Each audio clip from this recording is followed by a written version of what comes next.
How to send voice messages on Discord. Hello guys, this is Atticus and welcome back to another tutorial video. In today's video, I'm going to teach you how you can send voice messages on Discord. So before we begin, if you guys are new to our channel, head down below and hit the subscribe button so you don't miss out on our future videos. Also, press the bell icon so you get notified when we release our new videos. Now let's begin. First of all, you need to head over to your App Store to update your Discord to the latest version.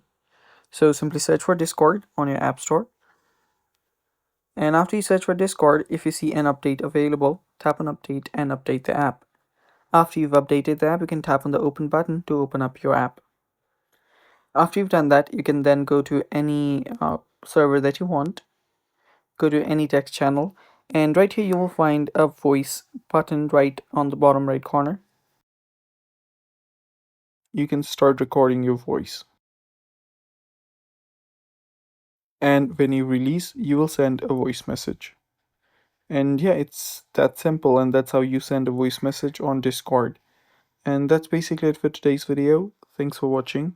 Stay tuned for more upcoming videos, and bye bye. Take care.